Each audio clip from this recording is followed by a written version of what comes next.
الله أكبر.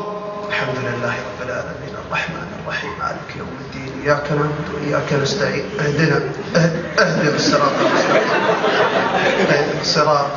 صراط الذين أنعمت عليهم غير المغضوب عليهم ولا الضالين. معهم آمين. ما يدري أصلا وش السالفة بس اسمع آمين معهم عادي. الحمد لله الرحمن الرحيم مالك يوم الدين إياك نعبد وإياك نستعين اهدنا الصراط. الله حتى يقول كذا الله أكبر مستانس كبر. الحمد لله. بعضهم كذا. الآن لقيت واحد يا إخوان والله العظيم يا إخوان قدام يسوي كذا يقرأ هو الحمد لله رب العالمين الرحمن الرحيم مالك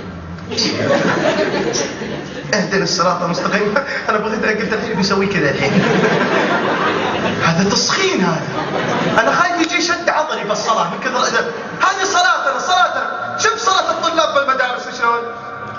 ها صلاة الطلاب هذا تحس بقرشع بس لو يقول واحد شوف العالم كلها بالله هذا الصلاة يا اخوان والله العظيم اكبر كارثة الصلاة. او واحد يا اخوان في واحد شيعي رافضي خبيث نجس اسال الله يبيدهم قولوا امين. انا في المدينة المنورة هم تعرفون شلون يصلون. يصلي كذا ويناظر عادي يدافع صراحة. يقول الشيخ عدنان عرض الله يحفظه سأله واحد قال يا شيخ منين حديثه ماذا؟ قال من على كيسه من عنده هذه قطها بقرب حديث يقول الإمام ثم محطها بوحدة والله ما يدري من قال اصلا. لا الحين جايبين لي سالفه يقولون المسمار اذا انعفض هذا غير موالي مو معلي. هذا اللي يدخل بالجدار معلي. عموما انا ادري انهم راح يشوفون المقطع ولكن اتحداهم. مع ان عاد نروح للشرقيه ما يمنع ذلك. العجيب يا اخوان انا ايش كنت اتكلم انا استغفر الله لما روحت من كذا اقول الشيعي هذا يا اخوان انا اصلي انا نمشي مع الشباب اللي هو يصلي ينظر لي كذا وانا امشي ينظر نعم يا ولد مخازس. هو يصلي وانا وياه نعم. قلت واحد من الشباب وقف وانا ارجع قال كذا سلمني والله على الصلاة. عاد عموما صلاتهم باطلة صممتي الموضوع بالكامل خله.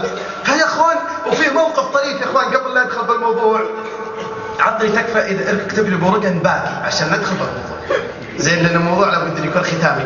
في شيبان يا اخوان شيبان يصلون. هذه ينقلها عن شايب يقول نصا عنها كذا يقول شيبان حالبين لهم عنز حلبوا لهم حليب وحطوا لهم طلعوا لهم صحن جدحوا كذا يحطونه قدامهم. هم قالوا شلون نبي نصلي هم وقت المغرب. قال ولكن نبي نحطه ستره للإمام نمديه يبرد بعد الصلاة إلا نشربه. يقولون يصلون استوى اعتدلوا الشباب الحمد لله رب العالمين الرحمن الرحيم إلا في عنز جاية تمشي الرحمن الرحيم مالك يوم الدين. يوم وصلت رايحت لها الحليب إياك نعبد ويتروح صراط الذين. أبشركم يسألون هذه من باب الضرورة. ما هي من باب الضرورة يا شيخ بالضرورة حليبي بيروح. وهذا موقف.